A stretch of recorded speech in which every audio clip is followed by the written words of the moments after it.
السلام علیکم ورحمۃ اللہ وبرکاتہ۔ آسان منطق کے سبق میں آج ہم لوگ 7واں سبق پڑھنے جا رہے ہیں، جس کا نام ہے دلالت لفظیہ وضعیہ کی قسمیں۔ یہ سبق پیچھے کے سبق سے جڑا ہوا ہے، اسی لیے ایک دفعہ پیچھے کے سبق کو دہرا لیا جائے، اس کے بعد ابھی کے سبق کو پڑھا جائے۔ دلالت لفظیہ وضعیہ کی جو قسمیں ہیں، پچھلے کے سبق میں بتا دی گئی تھی کہ کون کون سی قسمیں ہیں۔ ابھی ہم لوگ کتاب سے پڑھ لیتے ہیں، پھر اس کی تفصیل انشاءاللہ سمجھ لیں گے۔ منطق میں اعتبار صرف دلالت لفظیہ وضعیہ کا ہے۔ ظاہر سی بات ہے، دلالت لفظیہ جو تھی وہ 3 طرح کی تھی: دلالت لفظیہ وضعیہ، دلالت لفظیہ عقلیہ، دلالت لفظیہ تبعیہ۔ ان تینوں میں سے دلالت لفظیہ وضعیہ سے بھی بحث کی جاتی ہے، اور اسی کی تینوں قسموں پر بحث کی جائے گی، کیونکہ بات سمجھنے سمجھانے میں اسی سے سہولت ہوتی ہے۔ دلالت لفظیہ وضعیہ کی 3 قسمیں ہیں: دلالت مطابقی، دلالت تضمنی، دلالت التزامی۔ یہ 3 قسمیں ہیں دلالت لفظیہ وضعیہ کی۔ دلالت مطابقی کیا ہے؟ وہ دلالت ہے جس میں لفظ اپنے پورے معنی موضوع لہو پر دلالت کرے۔ دیکھیے، اس کو سمجھنے کے لیے اگر آپ نحو کا وہ سبق یاد رکھیں، بدل والا، ایک تھا بدل الکل، ایک تھا بدل البعض، اور ایک تھا بدل الاشتمال، اگر وہ آپ کو یاد ہے تو اس کو سمجھنا آپ کے لیے آسان ہو جائے گا۔ ایک ہوتا ہے دلالت مطابقی۔ دلالت مطابقی کا مطلب یہ ہے کہ اس میں جو لفظ ہے وہ اپنے موضوع لہو کیا ہے، یہ آپ کو بتائی گئی ہے۔ کیا ہوتا ہے؟ جس کے لیے آپ وہ لفظ استعمال کرتے ہیں، جس چیز کے لیے۔ تو ایک لفظ ہے جو اپنے موضوع لہو پر پوری طریقے سے صادر آتا ہے، دلالت کرتا ہے، رہنمائی کرتا ہے، جو بھی لفظ سے آپ یاد رکھیں۔ یعنی ایک لفظ ہے اور اس لفظ سے جو مطلب نکل رہا ہے وہ مطلب پوری طریقے سے اپنے موضوع لہو اس مطلب کو بیان کرنے کے لیے ہو رہا ہے۔ ٹھیک ہے؟ جیسے انسان کی دلالت حیوان ناطق پر، چاقو کی دلالت پھل اور دستے کے مجموعے پر۔ جیسے آپ انسان بولتے ہیں تو انسان کا موضوع لہو ہے حیوان ناطق، یا چاقو بولتے ہیں تو اس کا جو موضوع لہو ہے وہ ہے اس کا کاٹنے والا یا اس کا دستہ، اس پر۔ تو یہ تمام چیزیں یہ بات ثابت کر رہی ہے کہ جو لفظ ہے وہ لفظ پورا کا پورا اپنے استعمال کیے جانے والی چیز کے لیے مکمل طور پہ صادر ہوتا ہے، ثابت ہوتا ہے۔ یہ اور آپ کو اچھے سمجھ میں آئے گا اگر آپ بدل الکل سمجھے ہوئے۔ بدل الکل میں کیا ہوتا ہے؟ 2 لفظ مکمل طور پر ایک ہوتا ہے۔ اب دیکھیے، دوسرا ہے دلالت تضمنی۔ دلالت تضمنی وہ ہے دلالت ہے جس میں لفظ اپنے معنی موضوع لہو کے جز پر دلالت کرے۔ دلالت تضمنی میں کیا ہوتا ہے؟ ضمن کے معنی ہوتا ہے جڑا ہوا۔ تو یہاں جو لفظ ہے وہ اپنے، میں بار بار موضوع لہو کی تشریح کر رہا ہوں، حالانکہ کچھ اصطلاحات آپ کو ویسے ہی یاد رکھنی ہے۔ موضوع لہو کیا ہے، موضوع کیا ہے، یہ آپ کو پوری اچھی طریقے سے پچھلے سبق میں بتا دی گئی ہے۔ تو پچھلے سبق کو ضرور دہرا لیجئے تاکہ آپ کو ابھی جو موضوع یا موضوع لہو پہ بات ہوگی تو آپ کو سمجھ میں آ جائے کہ بات کس چیز کی ہو رہی ہے۔ تو دلالت تضمنی کہا جاتا ہے جب لفظ اپنے معنی موضوع لہو کے جز پر دلالت کرتا ہے۔ جیسے انسان کی دلالت صرف حیوان پر یا صرف ناطق پر، یا چاقو کی دلالت صرف دستہ پر یا صرف پھل پر۔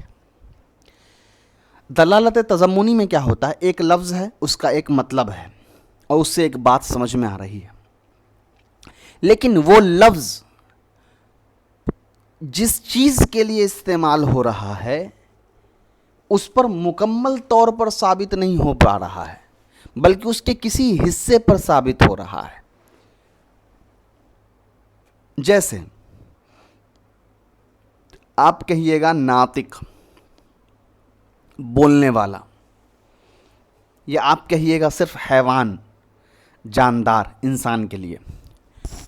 تو آپ ناطق کہیے یا آپ حیوان کہیے، انسان ناطق بھی ہے کیونکہ انسان بولتا ہے، اور انسان جاندار بھی ہے کیونکہ وہ زندہ ہے.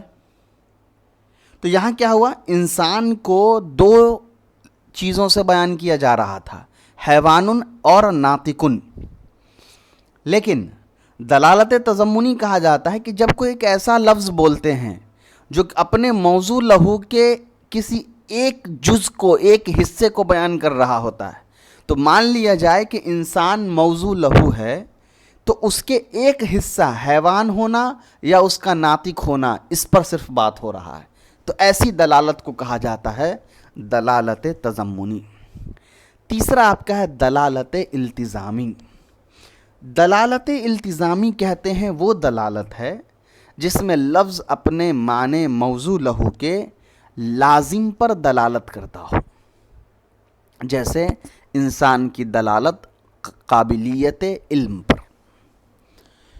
دلالت التزامی کہتے ہیں جب کوئی لفظ اپنے موضوع لہو کے نہ تو مکمل طور پہ ثابت آ رہا ہو، نہ اس کے جز پر ثابت آ رہا ہو، بلکہ اس سے جڑی ہوئی کوئی بات ہو اس کے اوپر ثابت آ رہا ہو، اسی کو کہا گیا کہ موضوع لہو کے لازم پر دلالت کرے. ٹھیک ہے، کوئی ایسی چیز جو بہت زیادہ اہم ہے لیکن وہ اس کا جز بھی نہیں ہے اور وہ اس کا مکمل طور پہ ثابت بھی نہیں ہے. جیسے مان لیا انسان کا قابلیت علم، قابلیت ہونا علم پر، یعنی ایک انسان عالم ہوتا ہے، تو یہ عالم ہونا اس انسان کی نہ تو جز ہے اور نہ ہی پورے انسان کا وجود ہے. کیوں؟ کیونکہ ایک انسان جاہل ہے پھر بھی وہ انسان ہے. ایک انسان جو ہے وہ بالکل بھی پڑھا لکھا نہیں ہے، پھر بھی اس کو ہم حیوان کہہ سکتے ہیں، ناطق کہہ سکتے ہیں، حیوان ناطقن کہہ سکتے ہیں.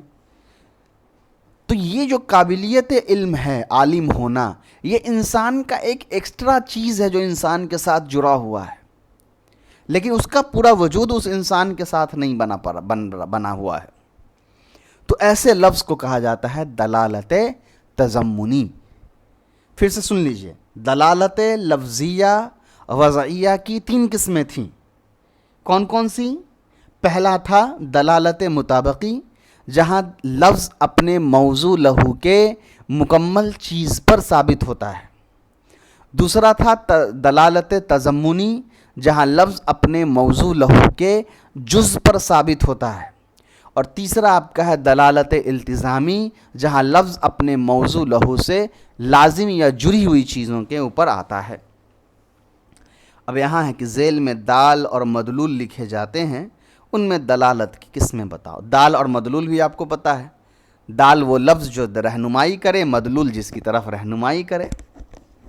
چلیے، اور اس میں سے آپ کو ڈھونڈ کر کے بتانا ہے کہ دال کون ہے اور مدلول کون ہے. چلیے، نابینا ایک لفظ ہے جس کے معنی ہے اندھا. تو یہ کس چیز کی، یہ دال ہوگا یا مدلول ہوگا؟ سوچئے کہ یہ دال ہوگا یا مدلول ہوگا.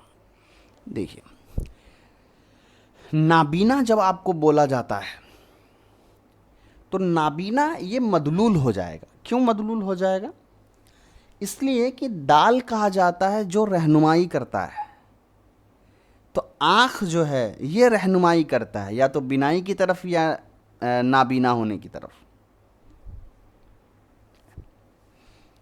تو یہاں پر پتہ یہ چلا کہ جو نابینا ہونا ہے یہ وجہ ہے آنکھ کے کام نہ کرنے کی. تو آنکھ رہنمائی کر رہا ہے نابینا ہونے کی طرف، تو آنکھ بن جائے گا دال اور نابینا ہو جائے گا مدلول. حالانکہ یہاں وہ پتہ نہیں کرنا ہے، یہاں ہم کو اصل میں یہ پتہ کرنا ہے کہ دلالت کی کون سی قسم ہوگی. یہ تو نابینا ہونا آنکھ کی وجہ سے اگر ہے تو یہ دلالت کی کون سی قسمیں ہوگی؟ دلالت التزامی، دلالت تضمنی، دلالت مطابقی۔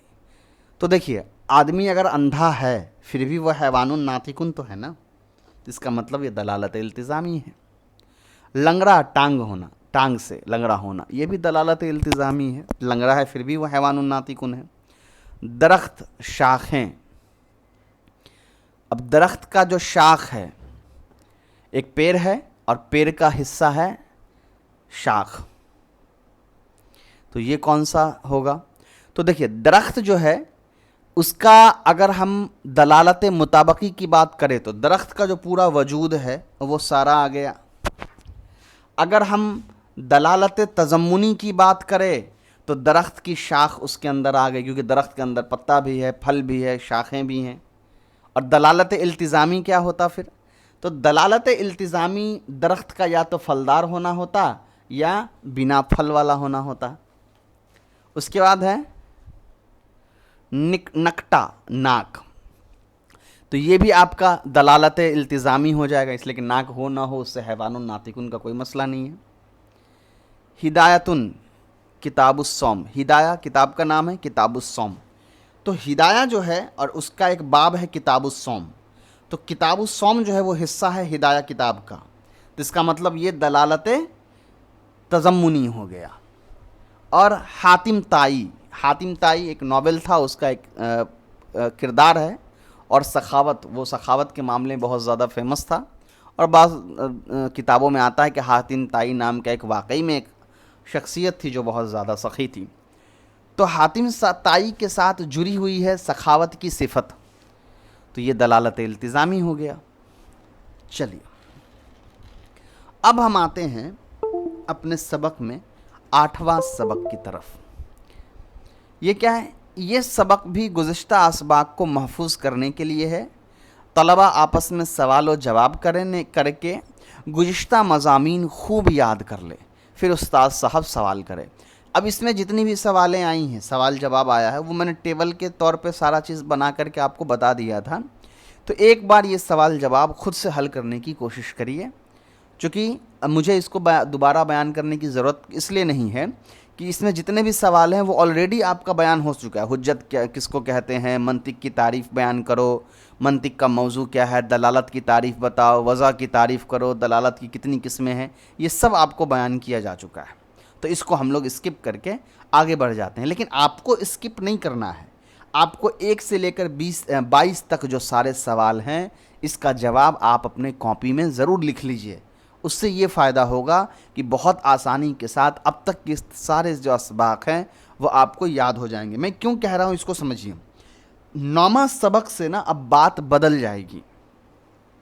جیسے علم اور تصدیق کی بات ہوئی تھی، پھر دلالت اور وضع کی بات ہوئی، تو وہ ایک 2 ٹاپک تھا، علم تصدیق ایک ٹاپک تھا، علم اصل میں ٹاپک تھا، اس کے اندر تصدیق اور تصور تھا، تو علم ایک ٹاپک تھا، دوسرا ٹاپک یا موضوع تھا آپ کا دلالت اور وضع، اس کی بحث ختم ہو گئی۔ اب یہاں سے ہم پڑھنے جا رہے ہیں مفرد اور مرکب کے سبق کو 9ویں سبق میں۔ چلیے دیکھیے، معنی دار لفظ 2 قسم کے ہیں، مفرد اور مرکب۔ ظاہر سی بات ہے، جس لفظ کا کوئی مطلب ہے وہ 2 طریقے سے آپ کے سامنے پیش کیے جا سکتے ہیں، مفرد یعنی ایک تنہا اکیلا لفظ، یا مرکب جیسے ایک لفظ سے زیادہ آپس میں جڑے ہوئے ہوں۔ عربی میں بھی نحو میں آپ مفرد مرکب پڑھتے ہیں، مفرد ایک کلمات ہے جیسے کتابن، زیدن، قلمن، علم، یہ سارے ایک لفظ ہیں، مفرد ہیں۔ اور مرکب کی مثال لے لیجئے، چاہے وہ مرکب ناقص میں مرکب اضافی ہو، جیسے کتاب زیدن، زید کی کتاب، یہاں 2 لفظ ہو گئے، زید اور کتاب، یا آپ رجل صالح کہیے، موصوف صفت نیک آدمی، تو یہاں رجل صالح، یہ 2 لفظ ہو گئے، تو یہ مرکب ہو گئے۔ تو مفرد اور مرکب آپ سمجھے ہوئے ہیں، مفرد ایک تنہا لفظ کو کہا جاتا ہے، اور مرکب ایک سے زیادہ لفظ جو آپس میں جڑ کر کے کوئی بات بن رہے ہوتے ہیں اس کو کہا جاتا ہے۔ یہاں اب مفرد کی مثال دیکھیے کیا ہے۔ مفرد وہ لفظ ہے جس کے جز سے معنی کے جز پر دلالت کا قصد نہ ہو، جیسے زید مفرد ہے کیونکہ زا یا دال سے ذات زید کے الگ الگ اجزاء پر دلالت کا ارادہ نہیں بلکہ دلالت ہی نہیں۔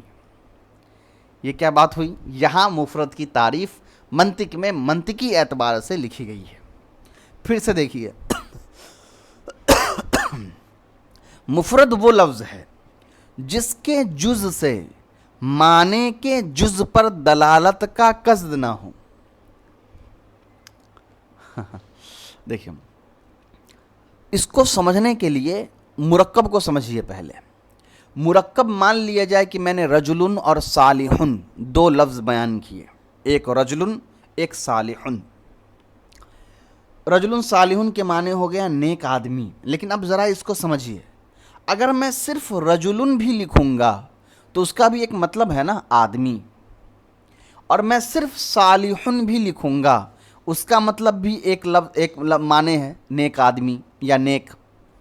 تو پتہ یہ چلا کہ رجل صالحن یہ جو مرکب ہے اس کے اندر دو جز ہیں. ایک پہلا جز ہے رجل، دوسرا جز ہے صالحن. اور یہ رجل اور صالحن یہ دونوں لفظ اپنے اپنے معنی پر اکیلے بھی دلالت کر رہے ہیں. رجل صالحن جب ایک ساتھ لکھ کر کے آ رہا ہے تب بھی ایک بات بتا رہا ہے کہ نیک آدمی، اور جب رجل الگ اور صالحن الگ لکھ کر کے آ رہا ہے پھر بھی ایک بات بتا رہا ہے کہ ایک آدمی یا کوئی نیک صالح. ٹھیک ہے، یہ مرکب کی تعریف ہے. مفرد میں کیا ہوتا ہے؟ مفرد میں جو الفاظ یا کلمات ہوتے ہیں اس کے جز کو اگر تو دیکھا جائے تو اس کا جز کوئی بھی معنی مطلب نہیں دیتا ہے. جیسے زیدن، زیدن جب آپ بولتے ہیں تو زیدن کا ایک لفظ ہے، اس کے معنی ہے زید نام کا کوئی انسان. لیکن زید کو اگر توڑا جائے، زا یا دال اس میں توڑ دیا جائے تو صرف زا کے کوئی مطلب نہیں ہے، یا کے کوئی مطلب نہیں ہے، دال کے کوئی مطلب نہیں ہے. تو پتہ یہ چلا کہ زید ایک مفرد لفظ ہے کہ جس کے کلمات کو اگر توڑا گیا، جس کے حروف کو توڑا گیا تو ان حروف کا اپنے ذاتی اعتبار سے کوئی مطلب نہیں ہے. تو ایسے لفظ کو کہا جاتا ہے مفرد منطق کی اصطلاح میں. گھما پھرا کے بات وہی ہے، بس یہاں منطق میں مفرد کی اس اعتبار سے تعریف کی گئی ہے صرف آپ کو سمجھانے کے لیے، کیونکہ بحثیں ایسے ہی چلیں گے. سمجھ رہے ہیں؟ پھر سے سمجھ لیجئے ایک بار آپ، مفرد کیا ہے اور مرکب کیا ہے. مفرد وہ لفظ ہے کہ جب اس لفظ کو توڑا جائے تو اس توڑنے کے بعد اس لفظ کے توڑی ہوئی الفاظ سے یا توڑے ہوئے حروف سے کوئی مطلب نہ بن پاتا ہو. جیسے زید کو توڑ کر کے ہم نے 3 حرف نکالے، زا یا اور دال. زا یا اور دال سے کوئی مطلب نہیں نکلا. اور مرکب کیا ہے؟ مرکب وہ چیز ہے کہ جب اس کے جز کو توڑا جائے گا تو اس کا ہر ایک جز تنے تنہا الگ الگ معنی پر دلالت کر رہا ہوگا. جیسے الرجل عالم میں اگر کہوں اور الرجل عالم کو میں توڑ دوں تو الرجل کا ایک الگ مطلب نکلے گا، عالم کا ایک الگ مطلب نکلے گا. چلیے، امید ہے کہ آپ مفرد کی تعریف اچھی طریقے سے سمجھ گئے ہیں. اب آئیے مفرد کی 4 صورتیں ہیں. 4 طریقوں سے مفرد کو بیان کیا جاتا ہے. پہلا، لفظ کا جز نہ ہو، جیسے اردو میں کہ اور عربی میں حمزہ استفہام. پہلا طریقہ یہ ہو سکتا ہے کہ عربی میں یا اردو میں ہی، چلیے ہم لوگ عربی کے حساب سے منطق پڑھ رہے ہیں، عربی سمجھنے کے لیے تو عربی کی مثال لیتے ہیں. ایسا مفرد لفظ ہے جس کا کوئی جز نہیں ہے، یعنی اس کو آپ توڑ کر کے الگ نہیں کر سکتے. جیسے مان لیا با حرف جر میں نے لیا تو با ایک با حرف ہے، اس کو توڑ کر کے آپ کچھ اور تو نہیں بنا سکتے ہیں. آپ نے کاف حرف جر لیا، اس کو توڑ کر کے آپ کچھ نہیں بنا سکتے ہیں. آپ نے حمزہ استفہام لیا، اس کو توڑ کر کے آپ کچھ نہیں بنا سکتے ہیں. تو با، کاف، حمزہ یہ نحو کی اصطلاحات میں حرف ہیں، لیکن منطق کی اصطلاح میں یہ سب مفرد ہیں کیونکہ یہ سب اکیلا اکیلا ہے. ٹھیک ہے؟ اور مفرد کی یہ کون سی قسم ہے؟ مفرد کی یہ وہ قسم ہے جو اکیلے بنا ہوا ہے، کسی کے ساتھ نہیں بنا ہوا ہے، اس کو توڑا نہیں جا سکتا ہے.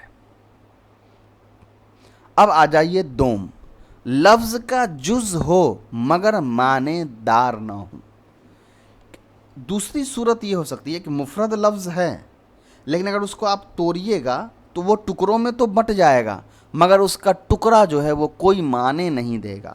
جیسے انسان میں کئی حروف ہیں، الف، نون، سین، الف، یہ سارے ہیں. انسان میں چار ہو گئے نا، 1 2 3 4 5 ہیں. الف ہیں، نون ہیں، سین ہیں، پھر الف ہے، پھر نون ہے. تو انسان یہ مفرد لفظ ہے. اس کو اگر ہم توڑ دیں تو یہ سب الگ الگ ہو گیا، الف ہو گیا الگ، نون ہو گیا الگ، سین ہو گیا الگ، لیکن یہ سارے جز معنی دار نہیں ہیں. تو دوسری صورت کیا ہے مفرد کی؟ کہ وہ مفرد کلمات ہو جو کچھ حصوں سے بنا ہوا ہو، لیکن ان حصوں کو اگر توڑا جائے، ان کو ٹکڑوں میں تبدیل کیا جائے، اس کے ٹکڑوں سے کوئی مطلب نہیں نکلے گا.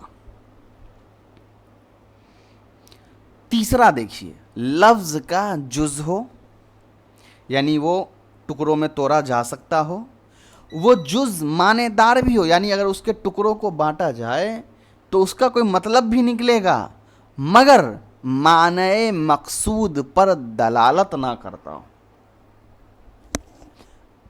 ٹکڑوں میں توڑ دینے کے بعد ایک مطلب اس کا نکلتا ہو مگر ہم کو اس مطلب سے کوئی زیادہ دروکار نہیں ہے، ہم کو وہ مطلب سے کوئی مطلب نہیں ہے، ہم کو اس معنی سے کوئی مطلب نہیں ہے جو معنی ٹکڑوں میں توڑ کر کے پیدا کیے گئے ہوں. جیسے عبداللہ، عبداللہ جب نام ہو کسی کا، مضاف الیہ والا نہیں، عبداللہ مان لیجیے نام ہے کسی کا، تو عبداللہ میں کیا ہے کہ یہ ایک لفظ ہے. بالکل آپ کا ذہن جائے اس طرف کہ نحو کے حساب سے تو یہ 2 لفظ ہیں، ایک عبدو اور ایک اللہ. عبدو مضاف، اللہ مضاف الیہ. ہم یہاں نحو صرف نہیں پڑھ رہے ہیں، منطق میں بات ہوتی ہے عام بول چال سے. آپ عبداللہ میں عبدو یا اللہ صرف نہیں بولیے گا. کسی کا نام ہو تو آپ نے بولے گا اے عبدو ادھر آ، آپ کہیے گا عبداللہ ادھر آؤ. تو پتہ یہ چلا کہ عبداللہ جو لفظ ہے وہ اپنے موضوع لہو پر دلالت کرتا ہے پورے کے طور پہ، کہ عبداللہ سے مراد ہے کوئی ایک لڑکا جس کا نام ہے عبداللہ. ٹھیک ہے. اب جب آپ عبداللہ بولتے ہیں تو عبداللہ میں جو 2 جز ہو گئے نا، ایک عبد ہے اور ایک اللہ ہے. ٹھیک. اب ان دونوں کو ہم توڑیں، عبدو کو الگ کر دیجئے، اللہ کو الگ کر دیجئے، تو عبد کے بھی اپنے ایک معنی ہیں، اللہ کے بھی اپنے معنی ہیں. اللہ ایک ذات ہے، لیکن ہم کو نہ تو عبدن سے مطلب ہے اور نہ ہی اس لفظ اللہ سے مطلب سمجھنے کے اعتبار سے لے لیجیے کہ نہ ہم کو وہ اللہ وہاں پر وہ لفظ اللہ مقصود ہے اور نہ ہی وہ عبد مقصود ہے، بلکہ ان دونوں کا مجموعہ ہم کو مقصود ہے. اسی کو کہا جاتا ہے کہ لفظ کا جز ہے، یعنی اس کو ٹکڑوں میں توڑ سکتے ہیں. ایک ایک ٹکڑا ایک ایک معنی بھی دے رہا ہے. جیسے عبداللہ کو ٹکڑا میں توڑ کر کے عبدون الگ کیا، اللہ الگ کیا، دونوں کے اپنے معنی بھی ہیں، مگر نہ تو ہم کو عبدو سے مطلب ہے نہ ہی اللہ لفظ سے، بلکہ ہم کو مطلب ہے دونوں کو جوڑ کر کے عبداللہ سے. سمجھ میں آ گیا؟ اور چوتھی صورت یہ ہوتی ہے کہ لفظ کا جز بھی ہے، معنی دار بھی ہے، لفظ کے جز کے معنی کے جز پر دلالت بھی ہے مگر اس دلالت کا ارادہ نہ کیا گیا ہو. مطلب یہ ہوا اس سے ایک اسٹیپ آگے کہ چلو ٹکڑوں میں جب توڑیں گے تو وہ ٹوٹ بھی جائے گا، ہر ٹکڑے کا ایک مطلب بھی ہوگا اور ہم کو وہ مطلب چاہیے بھی ہوگا، لیکن وہ ارادی طور پر نہیں ہوگا، آٹومیٹک وہ آ ہی جائے گا. ہم نہ چاہیں گے پھر بھی وہ مطلب ہم کو یوز کرنا ہی پڑ جائے گا. جیسے کسی کا نام رکھ دیجئے حیوان ناطقن، یہ ہوگا تو نہیں، یہ ایک ہائپوتھیٹیکل ایک تصوری بات ہے مگر یہ چلتا ہے منطق میں. کسی کا نام رکھ دیجئے حیوان ناطقن، تو حیوان ایک الگ لفظ میں ٹوٹ جائے گا، ناطق ایک الگ لفظ میں ٹوٹ جائے گا. حیوان کے بھی اپنے مطلب ہے، ناطق کے اپنے مطلب ہے. اور جب ہم کسی انسان کو بلاتے ہیں تو وہ حیوان ناطقن تو ہوتا ہے مگر ہم حیوان ناطقن چاہ نہیں رہے ہوتے ہیں، مگر وہ انسان جو ہمارے پاس آ رہا ہے وہ آلریڈی حیوان ناطقن ہے، تو ہم ارادی طور پر اس کو حیوان ناطقن نہیں کہہ رہے ہیں، اس کے نام ہونے کی وجہ سے وہ صفات اس کے ساتھ جڑ کر کے آ رہے ہیں.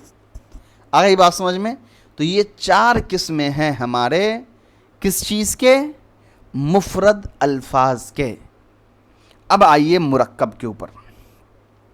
مرکب وہ لفظ ہے جس کے جز کے معنی کے جز پر دلالت کا قصد ہو. جو میں نے اوپر پہلے بتایا کہ مفرد مرکب میں کیا ہوگا, ایک ایک جز کا اپنا ایک معنی ہوگا اور وہ معنی سمجھدار ہوگا, سمجھ میں آنے والا ہوگا. جیسے زید کھڑا ہے.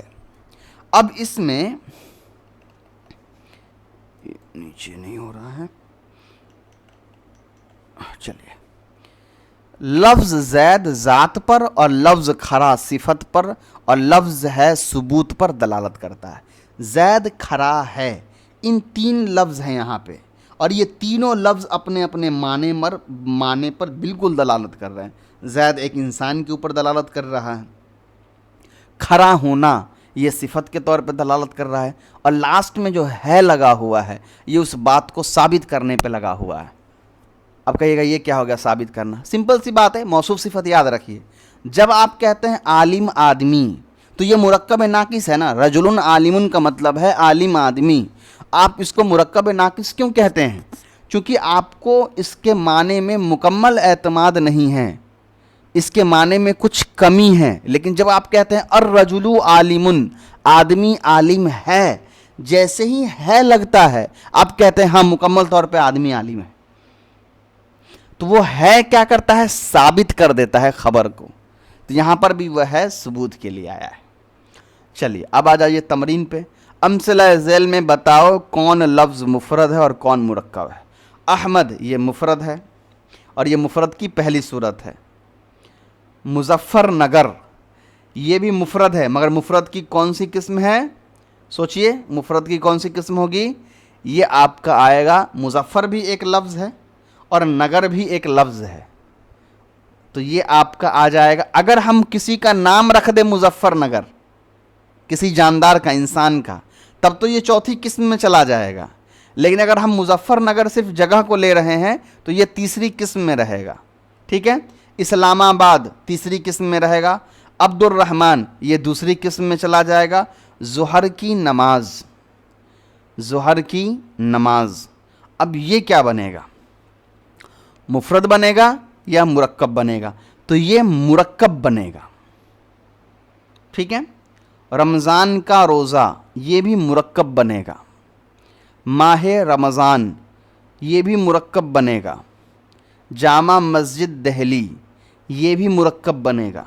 جامع مسجد دہلی خدا کا گھر ہے, تو یہ تو مرکب بنے گا ہی بنے گا. ٹھیک ہے. ہاں, اس میں ایک چیز آپ کو صرف سمجھ لینا ہے کہ اگر وہ جو جامع مسجد دہلی 9واں نمبر والا ہے, جیسے یہاں 9واں نمبر پہ جامع مسجد دہلی خدا کا گھر ہے, تو یہ مسجد ہو گیا نا, جامع مسجد دہلی یہ مسجد ہوئی دہلی کے اندر. تو اگر یہ 8واں نمبر جو ہے جامع مسجد دہلی یہ وہ اسی مسجد کے بارے میں ہے, تو پھر یہ مفرد ہو جائے گا, کیونکہ یہ تینوں ایک ہی چیز کے بارے میں بولا, یہ نام ہے. جیسے عبد الرحمن یہ دو لفظ مل کے ایک شخص کے بارے میں بولا جا رہا ہے, تو جامع مسجد دہلی یہ تین لفظ مل کر کے ایک کے بارے میں بولا جا رہا ہے, تو یہ مفرد ہو جائے گا. اب ڈیفرنس سمجھیے. نحو کے اعتبار سے عبد الرحمن, ظہر کی نماز, یا وہ چھوڑ دیجیے, مظفر نگر, جامع مسجد دہلی, یہ الگ ہو سکتا ہے, منطق کے اعتبار سے الگ ہے. جامع مسجد دہلی نحو کے اعتبار سے یہ مرکب الفاظ ہوتے, چونکہ یہاں ایک سے زیادہ لفظ لکھے ہوئے ہیں, مگر منطق کے اعتبار سے یہ کتنے لفظ ہیں؟ مرکب لفظ ہے, کیونکہ یہ مفرد لفظ ہے, کیونکہ یہ تینوں لفظ ایک ہیں. تو یہ بات آپ کو یاد رکھنی ہے کہ مفرد اور مرکب نحو میں کچھ اور طریقے سے ڈیل ہوتا ہے, منطق کے اندر الگ طریقے سے ڈیل ہوتا ہے. اب آ جاتے ہیں 10واں سبق, کلی اور جزئی. یہ بھی ایک الگ ٹاپک ہو گیا, تو اس کو بھی یاد رکھنا ہے, سمجھنا ہے. آگے دیکھیے, مفہوم ہر وہ چیز ہے جو ذہن میں آئے, اور مفہوم کی دو قسمیں ہیں, کلی اور جزئی. سب سے پہلے سمجھیے مفہوم کیا ہوتا ہے. مفہوم کا مطلب ہوتا ہے سمجھی ہوئی بات. یہاں تعریف کہہ رہے ہیں کہ مفہوم وہ چیز ہے جو ذہن میں آ جائے. ذہن میں آنے کا مطلب ہے کہ وہ بات سمجھی ہوئی ہے. ٹھیک ہے. اب سمجھی ہوئی جو بات ہے وہ دو طریقے سے آپ کے پاس آ سکتی ہے, آپ کے دماغ میں آ سکتی ہے. ایک کلی طور پر اور ایک جزئی طور پر۔ جزئی وہ مفہوم ہے جس میں شرکت نہ ہو سکے، یعنی وہ ایک معین چیز پر صادق آئے، جیسے زید یہ کتاب۔ اور کلی وہ مفہوم ہے جس میں شرکت ہو سکے، یعنی وہ کئی چیزوں پر صادق آ سکے، جیسے لفظ آدمی کلی ہے، کیونکہ زید، عمر، بکر وغیرہ سب کو آدمی کہنا صحیح ہو۔ تو کہہ رہے ہیں کہ جزئی کا مطلب ہوتا ہے کوئی ایسی چیز کہ اس لفظ کو بولنے کے بعد آپ اس میں دوسرے لفظ کو شامل نہیں کر سکتے، دوسری چیز کو ثابت نہیں کر سکتے۔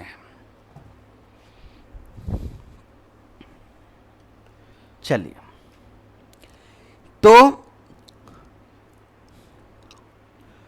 مفہوم جزئی کس کو کہا جائے گا کہ جب کوئی بات آپ کو بولی گئی اور وہ سننے کے بعد ایک متعین چیز آپ کے ذہن میں آ گئی اور وہ دوسری چیزوں پر نہیں بولی جا سکتی ہے، تو اس کو کہا جاتا ہے کہ یہ مفہوم جزئی ہے۔ اور مفہوم کلی کس کو کہا جاتا ہے؟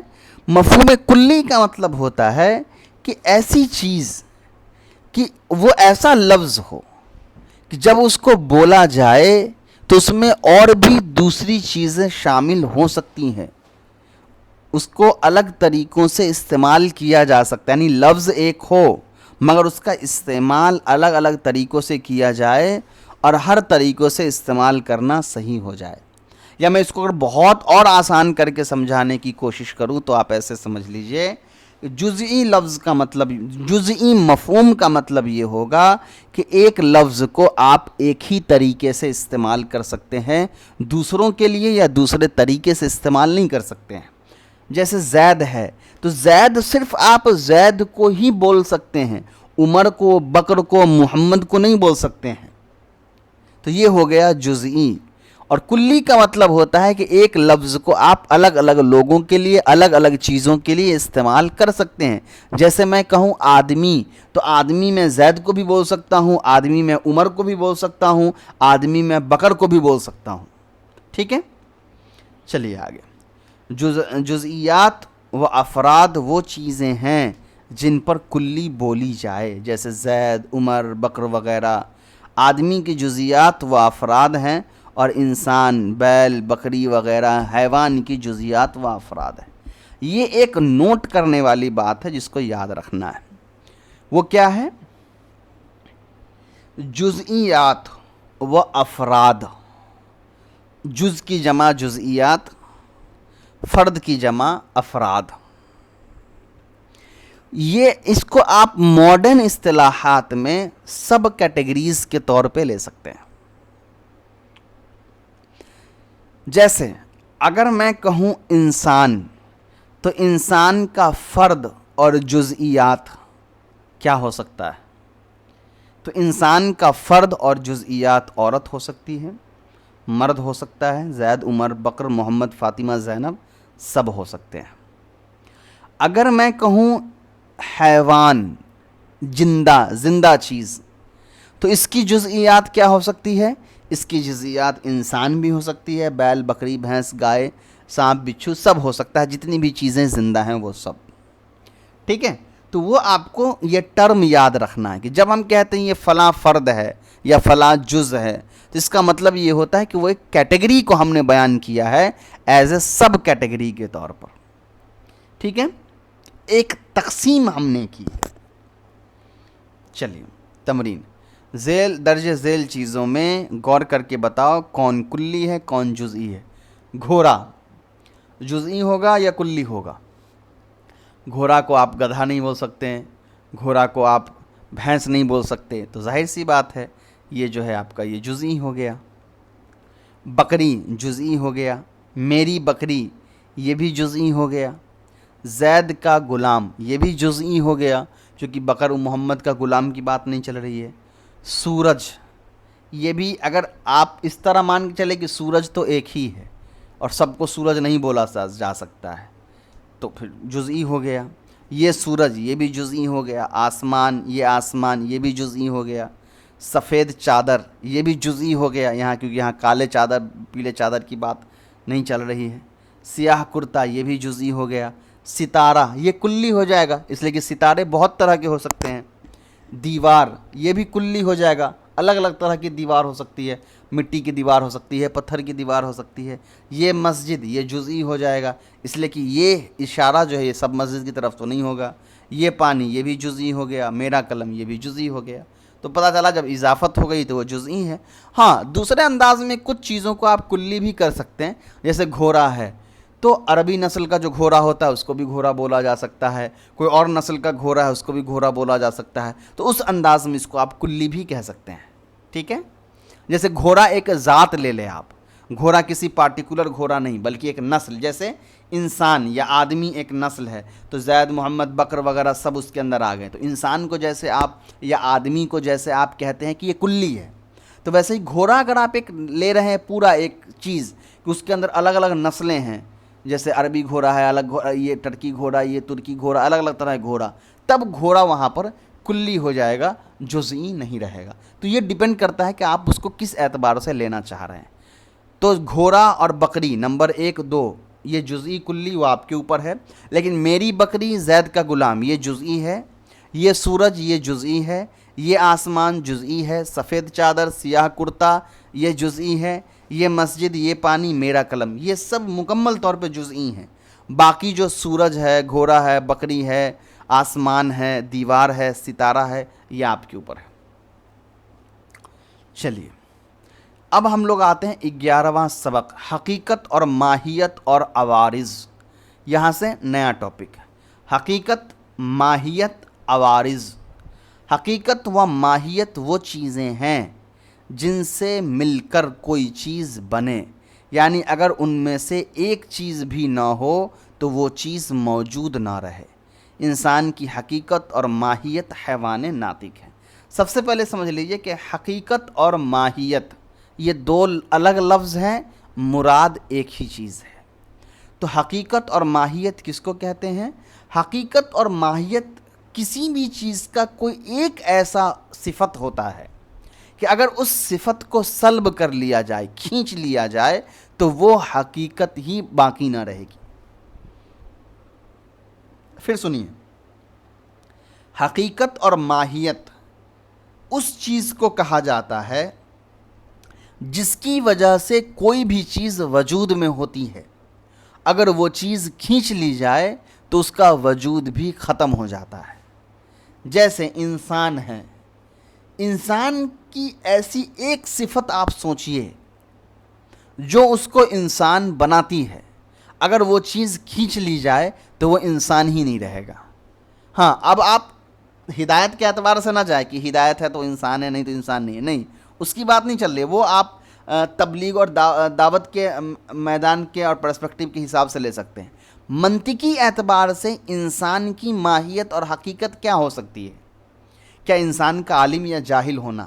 اگر انسان کے اندر سے علم کھینچ لیا جائے تو کیا ہم اس کو انسان نہیں کہیں گے؟ اگر انسان کی آنکھ کھینچ لی جائے تو کیا ہم اس کو انسان نہیں کہیں گے؟ تو میں آپ کو کچھ امپورٹنٹ چیزیں بتاتا ہوں جو ایک ضروری ہوتا ہے۔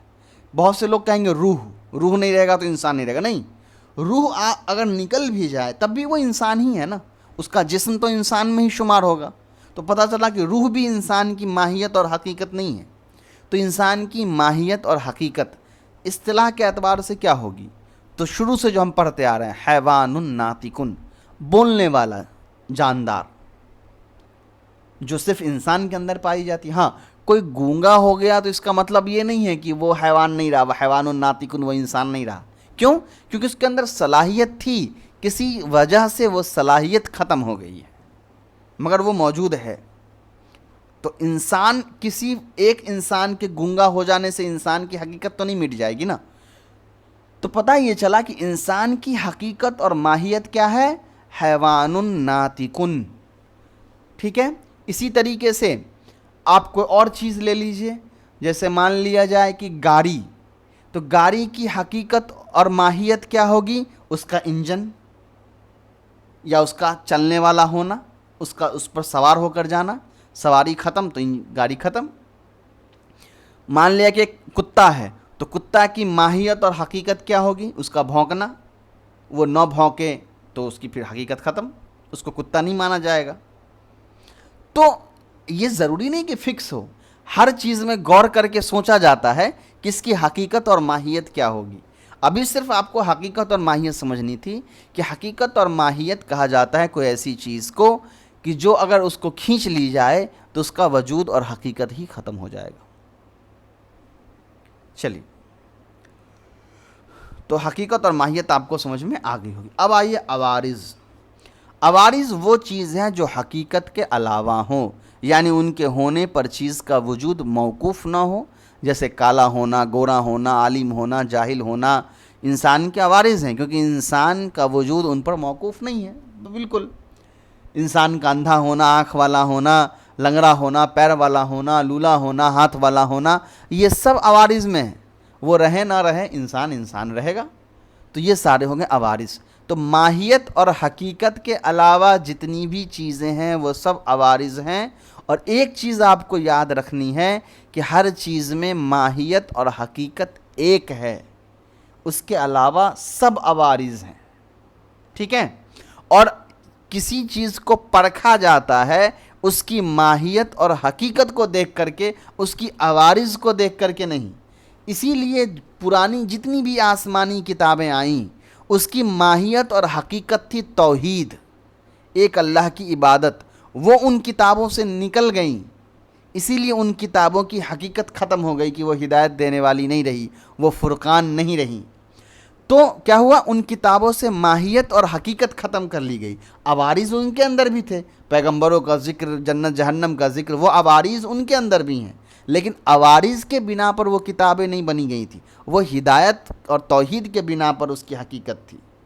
قرآن کے اندر وہ حقیقت آئی، اسی لیے قرآن باقی رہا۔ یہ میں نے مثال دے کر آپ کو سمجھائی ہے کہ ماہیت اور عوارض کے اندر کتنا فرق ہوتا ہے، اور کسی چیز کا وجود ماہیت کے اوپر ہوتا ہے یا عوارض کے اوپر ہوتا ہے۔ چلیے، اب نیا ایک ٹاپک اسی سے جڑتا ہوا، کلی ذاتی اور کلی عرضی۔ کلی کی دو قسمیں ہیں، جزئی اور کلی ہم پڑھ کے آئے ہیں۔ اب کہہ رہے ہیں کہ کلی جو آپ کا ہے وہ دو قسم کا ہے، ایک ہوتا ہے کلی ذاتی اور ایک ہوتا ہے کلی عرضی۔ کلی ذاتی وہ کلی ہے جو اپنے افراد کی پوری حقیقت ہو یا اس کا جز ہو۔ کلی ذاتی کہا جاتا ہے اس کلی کو کہ جب اس کے اندر جو چیزیں ذکر کی جا رہی ہیں وہ یا تو خود اس ذات کی پوری حقیقت ہو، یا اگر پوری حقیقت نہ ہو تو اس کا کم سے کم حصہ ضرور ہو۔ جیسے انسان اپنے افراد زید، عمر، بکر وغیرہ کی پوری حقیقت ہے، اور حیوان اپنے افراد انسان اور بیل، بکری وغیرہ کی حقیقت کا جز ہے۔ کیا مطلب؟ اس کو ذرا سمجھیے۔ جب آپ کہیے گا انسان، تو انسان جو ہے یہ زید کی حقیقت ہے پوری یا نہیں ہے؟ جب ہم کہتے ہیں انسان تو یہ پوری کی پوری انسانیت میں جتنے بھی انسان ہیں پورے دنیا میں اس کو پر بولا جاتا ہے، زید ہو، عمر ہو، بکر ہو۔ تو جب میں نے انسان کا لفظ کہا تو اس سے دنیا میں جتنے انسان ہیں صرف وہ آپ سمجھتے ہیں، سارے کے سارے انسان، آپ جانور نہیں سمجھتے ہیں، آپ بیل بکری نہیں سمجھتے ہیں۔ تو یہ ہو گیا پوری سب پر بولا جانا، یعنی پوری حقیقت کو بیان کرنا۔ لیکن جب میں کہتا ہوں حیوان الناطقن نہیں، حیوان الناطقن کہوں گا تب تو پھر انسان ہی ہو جائے گا وہ۔ صرف میں کہوں حیوان، تو حیوان کا مطلب ہے جاندار۔ تو جاندار انسان کے علاوہ اور بھی چیزیں ہیں، انسان بھی ہے، گھوڑا بھی ہے، بیل بھی ہے، بکری بھی ہے۔ تو حیوان کیا ہو گیا؟ یہ انسان کی حقیقت کا جز ہے، پوری حقیقت نہیں ہے۔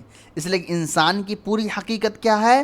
حیوان ناطقن، بولنے والا جاندار۔ اور انسان کا ادھورا حقیقت کیا ہے، آدھا حقیقت کیا ہے، حیوان. یاد رہے گا، آپ سمجھ میں آ گیا. اسی کو کہا جاتا ہے کلی ذاتی، کہ جہاں لفظ جو بولا جائے وہ لفظ یا تو پوری حقیقت کو واضح کر رہا ہو یا آدھا حقیقت کا حصہ ہو، آدھی حقیقت کی بات کر رہا ہو. اور دوسرا آپ کا کلی عرضی ہے، وہ کلی ہے جو اپنے جزئیات کی حقیقت سے خارج ہو. یعنی کلی عرضی، جیسے عرضی میں نے وہی کہا، عوارض جو حقیقت سے اس کا کوئی تعلق نہیں ہے، تو کلی عرضی کا بھی وہی مطلب ہوگا جو مکمل طور پر کسی چیز کی حقیقت سے الگ ہو. عوارض ہے تو حقیقت تو ہوگا ہی نہیں، ہے نا. تو یعنی یہ وہ چیز ہے جو جس کے اوپر کسی چیز کا وجود موقوف نہیں ہوتا ہے، ایکسٹرا چیز ہے، ہو تو ہو، نہ ہو تب بھی کوئی بات نہیں. جیسے ضاحک، ہنسنے والا، انسان کی کلی عرضی ہے. انسان ہنسے یا نہ ہنسے پھر بھی وہ انسان ہے، حیوان ناطقن ہے، کیونکہ نہ تو وہ انسان کی پوری حقیقت ہے. ایسا نہیں کہ ہنسنے والا ہوتا تو انسان ہوتا، نہیں ہنس رہا ہے اس لیے انسان نہیں ہے. اور نہ ہی حقیقت کا جز ہے، کیونکہ انسان کی حقیقت کیا ہے، بولنے والا ہونا، ہنسنے والا ہونا نہیں. تو پتہ یہ چلا کہ کوئی ہنسنے والا ضاحک کا جو لفظ ہے وہ انسان کی کلی عرضی ہے، نہ کہ کلی ذاتی یا پھر حقیقت اور ماہیت. اب اس کو تھوڑا سا ریپیٹ کر لیجئے. ماہیت کیا تھی، حقیقت کیا تھی؟ وہ چیز جس کے اوپر کسی چیز کا وجود باقی رہے. جیسے انسان ہے تو اس کی وجود حیوان الناطقن کے اوپر باقی ہے. اور اس کے بعد عوارض کیا ہے، حقیقت کے علاوہ جتنی چیزیں ہیں. پھر کلی اور جزئی. تو کلی ذاتی کا مطلب کیا ہے، وہ چیز جو یا تو پوری حقیقت کو بیان کرتا ہو یا حقیقت کا حصہ ہو، جز ہو. جیسے انسان کی حقیقت پوری حقیقت ہے حیوان ناطقن، اور انسان کی حقیقت کا آدھا ہے حیوان یا ناطقن.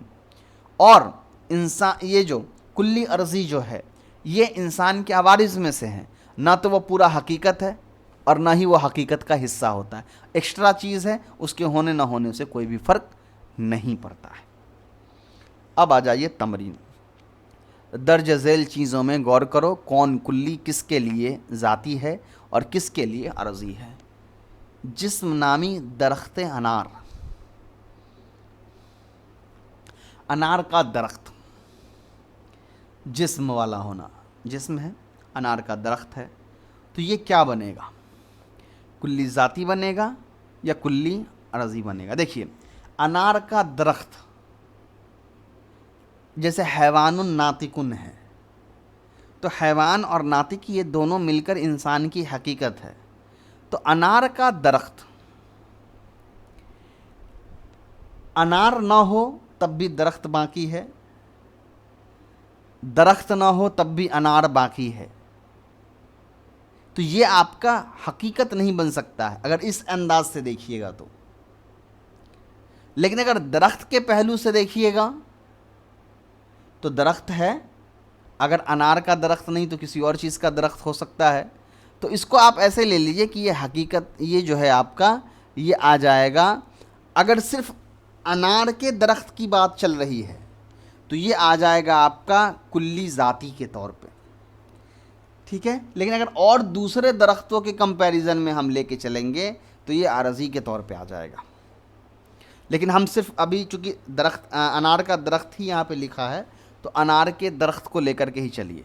انار کا درخت، ٹھیک ہے، یہ آپ کا ہے کلی ذاتی، چونکہ اگر آپ انار نکال دیں گے تو وہ انار کا درخت رہے گا ہی نہیں.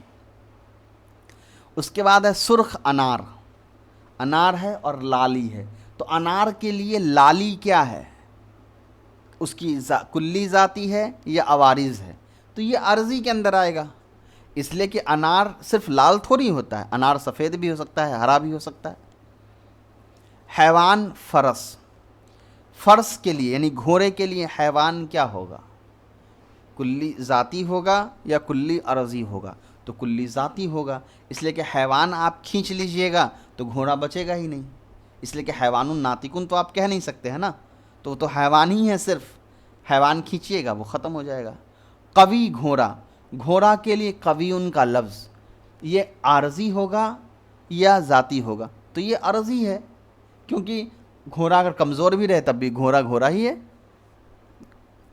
کشادہ مسجد، مسجد کے لیے کشادہ لفظ یہ کلی ذاتی ہے یا کلی عرضی ہے؟ یہ کلی عرضی ہے، مسجد چھوٹا بھی رہے گا پھر بھی مسجد ہے۔ جسم کے لیے پتھر، یعنی پتھر کے لیے جسم، تو یہ آپ کا کلی عرضی ہے۔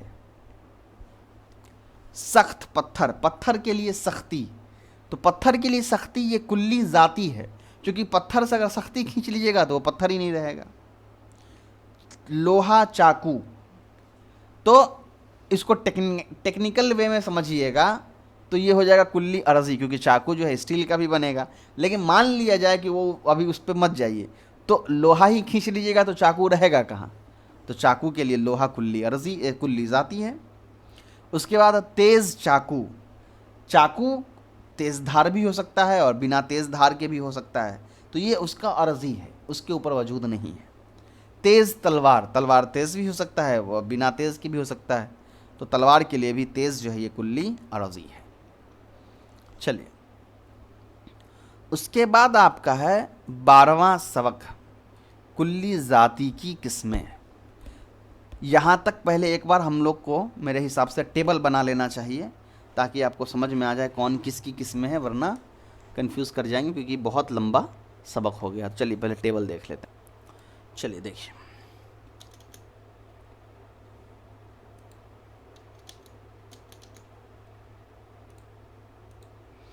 ایک منٹ،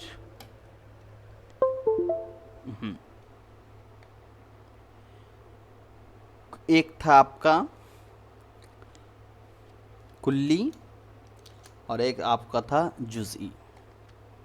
کلی اور جزئی کیا تھا؟ کلی ایسی چیز جس کے اندر الگ الگ چیزوں کو ہم استعمال، ایک ہی لفظ ہے وہ الگ الگ چیزوں پر بولا جا سکتا ہو، اور جزئی کا مطلب ہوتا ہے ایک چیز جو ایک لفظ جو ایک ہی چیز کے لیے بولا جا سکتا ہو۔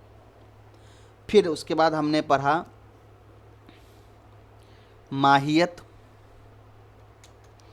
اور حقیقت، کوئی ایسی چیز جو کسی چیز کے وجود کے لیے ضروری ہے، وہ نہیں رہے گا وہ چیز وجود میں نہیں رہے گا۔ اس کا ہم نے پڑھا عوارض، عوارض وہ چیزیں ہیں جس کے ہونے نہ ہونے سے کسی کے وجود پر کوئی فرق نہیں پڑتا ہے وجودی اعتبار سے، ٹھیک ہے۔ اس کے بعد ہم نے پڑھا کلی ذاتی، اور اس کے بعد ہم نے پڑھا کلی عرضی۔ کلی ذاتی کہا گیا اس چیز کو کہ جہاں پر ایک چیز یا تو اس کی حقیقت ہو یا حقیقت کا حصہ ہو، جیسے انسان کے لیے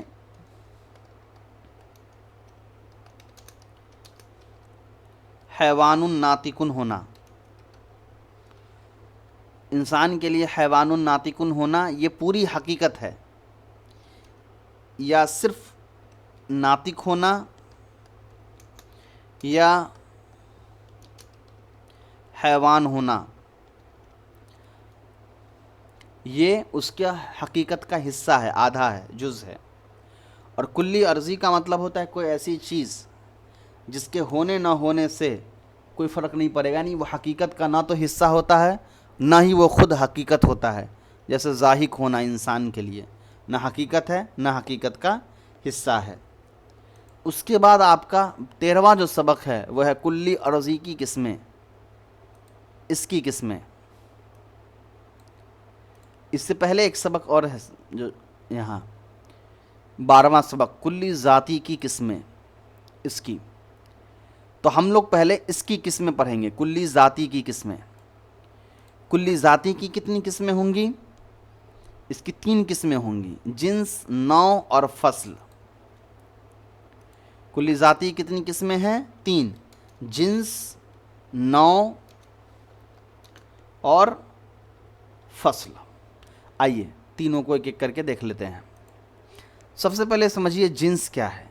جنس وہ کلی ذاتی ہے جو ایسی جزئیات پر بولی جائے جن کی حقیقتیں الگ الگ ہوں، جیسے حیوان جنس ہے کیونکہ وہ انسان، بیل، بکری وغیرہ پر بولا جاتا ہے جن کی حقیقتیں الگ الگ ہیں۔ جنس کس کو کہا جاتا ہے؟ جنس ایک ایسا لفظ ہے جو ایک ایسی حقیقت کے بارے میں بات کرتا ہے کہ وہ حقیقتیں مختلف اعتبار سے الگ الگ چیزوں میں پائی جا سکتی ہیں۔ پھر سنیے، جنس کیا ہوتا ہے؟ جنس ایک ایسی چیز ہے جو ایسی جگہوں پر یا ایسی چیز کے لیے بولا جاتا ہے جو الگ الگ گروہوں میں، الگ الگ جماعتوں میں وہ چیزیں پائی جا سکتی ہیں۔ جیسے میں کہوں انسان، تو انسان ایک جنس ہے، کیونکہ انسان کا اندر انسانیت ہونا یعنی حیوان ناطق ہونا، یہ مرد کے اندر بھی پایا جا سکتا ہے، عورت کے اندر بھی پایا جا سکتا ہے، ٹھیک ہے؟ اسی طریقے سے میں نے کہا حیوان، تو حیوان یہ بھی ایک جنس ہو جائے گا۔ یہ جنس کیوں ہو جائے گا؟ کیونکہ یہ جاندار ہونا یہ الگ الگ چیزوں میں پایا جا سکتا ہے۔ یہ انسان کے اندر بھی زندگی پائی جا سکتی ہے، بیل بکری گھوڑا گائے کے اندر بھی پائی جا سکتی ہے، تو یہ سب ایک جنس ہے۔ نوع کیا ہوتا ہے؟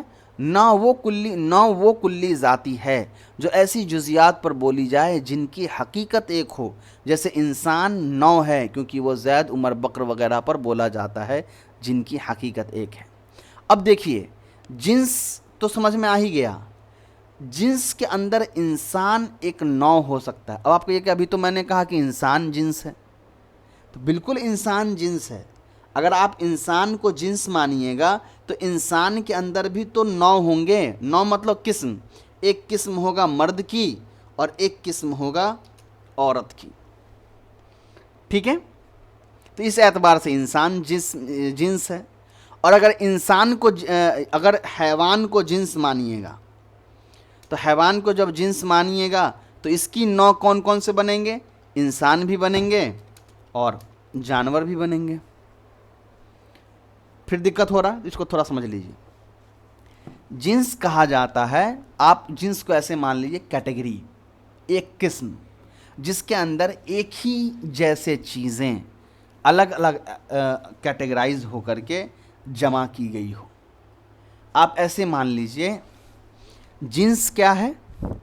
جیسے عربی میں آپ پڑھتے ہیں باب، تو نصرہ ایک باب ہے، تو آپ مان لیجئے کہ نصرہ ایک جنس ہے۔ یا نصرہ کو جنس نہ مان کر کے ثلاثی کو مجرد کو آپ ایک جنس مان لیجئے کہ ثلاثی مجرد ایک جنس ہے جس کے اندر نصرہ، ضربہ، سمیہ، فتح، کرومہ، حسیبہ یہ سب نوع ہے۔ ایسے نہیں سمجھ میں آ رہا ہے تو آپ یہ مان لیجئے کہ یہ ایک بیگ ہے اور یہ آپ کا اس بیگ کا نام ہے جنس، ٹھیک ہے؟ اور اس کے اندر آپ نے الگ الگ سامان رکھے ہیں۔ آپ نے اس کے اندر ایک سامان رکھا الیکٹرانکس کا، آپ نے ایک سامان رکھا ہے کلوتھس کا، آپ نے ایک سامان اس کے اندر رکھا ہے، مان لیا جائے میں دوسری کیٹیگریز کیا لے لوں، جیسے مان لیے شیونگ کا میں نے بد رکھ دیا۔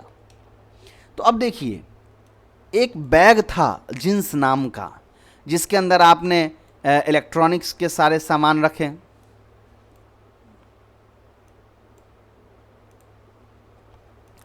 الیکٹرانکس کے سارے سامان آ گئے جس میں آپ کا فون، لیپ ٹاپ، ٹیب یہ سب آ گیا۔ دوسرا نوع آپ کا آ گیا کلوتھس کا جس کے اندر آپ کے سارے کپڑے آ گئے۔ تیسرا آپ کا شیونگس کا آئٹم آ گیا جس کے اندر بلیڈ، ریزر، شیونگ کریمز وغیرہ یہ سب آ گئے۔ تو پتہ کیا چلا کہ جنس ایک بیگ ہے جس کے اندر الگ الگ ٹائپ کی چیزیں آپ نے رکھی ہوئی ہیں، تو جنس ایک کیٹیگری ہو گیا۔ پھر جس کے اندر آپ الگ الگ کیٹیگریز کو رکھتے ہیں تو جنس ایک مین کیٹیگری ہو گیا اور نوع جو ہے وہ سب کیٹیگریز ہیں۔ اب یاد رہے گا ایسے؟ چلیے، اور تیسرا آپ کا فصل ہے۔ فصل وہ کلی ذاتی ہے جو ایسی جزیات پر بولی جائے جن کی حقیقت ایک ہو اور دوسری حقیقتوں سے اس حقیقت کو جدا کرتی ہو۔ جیسے ناطق انسان کا فصل ہے کیونکہ زید، عمر، بکر وغیرہ پر بولا جاتا ہے جن کی حقیقت ایک ہے اور انسان کو دوسری حقیقتوں یعنی بیل، بکری وغیرہ سے جدا بھی کرتا ہے۔ فصل کہا جاتا ہے وہ چیز جو ایک نوع کو دوسرے نوع سے جدا کرتا ہے، الگ کرتا ہے۔ سمجھ میں آ رہا ہے؟ فصل کیا ہوتا ہے؟ وہ چیز جو ایک سب کیٹیگریز کو دوسرے کیٹیگریز سے الگ کرتا ہے. الیکٹرانکس کا جتنا بھی آئٹم ہے، موبائل فون، لیپ ٹاپ، کمپیوٹر، وہ کپڑوں سے الگ کیسے ہے؟ کپڑوں میں اور موبائل فون میں کیا ڈیفرنس ہے؟ ان دونوں ایک نو ہے. ایک بیگ تھا جنس اس کے اندر. تو کپڑا اور الیکٹرانکس کے جو سامان ہے اس میں کیا ڈیفرنس ہے؟ تو اس میں ڈیفرنس ہے نا، ایک بجلی پہ چلتا ہے اور ایک پہننے وہننے کی چیز ہے. ایک کو آپ پانی سے دھو سکتے ہیں، ایک کو آپ پانی میں نہیں ڈال سکتے، پانی سے بچا کے رکھتے ہیں. تو یہ چیزیں فصل کرتی ہے، یعنی دونوں میں فرق پیدا کرتی ہے. تو یہی کہا جاتا ہے، اسی کو فصل کہا جاتا ہے. جیسے آپ کہیے گا کہ حیوان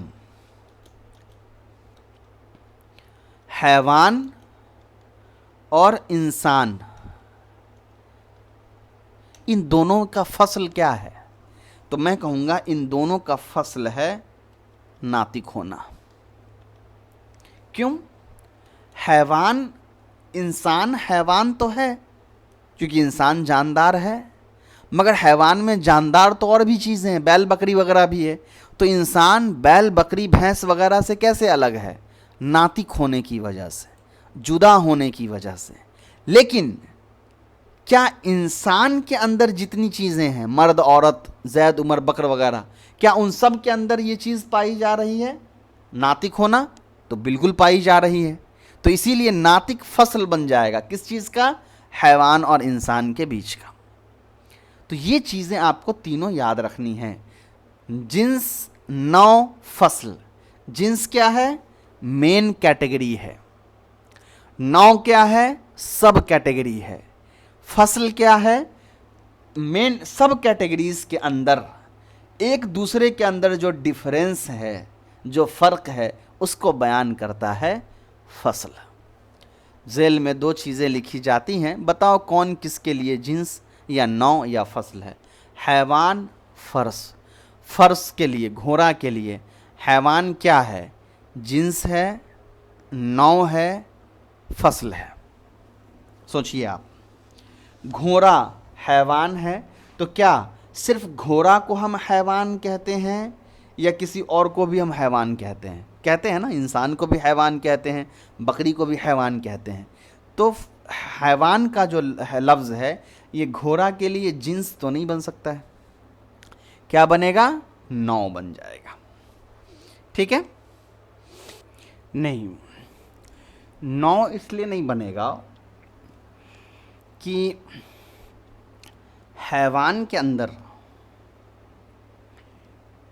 جو سب کیٹیگریز ہے وہ ایک ہے حیوان ناطق جو انسان کو بولا جاتا ہے. ٹھیک ہے؟ اس کے بعد ایک آپ کا مان لیا کہ میں نے کوئی اور صفت جوڑ دی. جیسے مان لیا کہ اگر زمین پر چلنے والا کوئی تیز رفتار ہے تو حیوان ساری میں نے کہا بہت تیز رفتار چلنے والا، تو یہ بھی ایک نوع، ایک کیٹیگری بن جائے گا.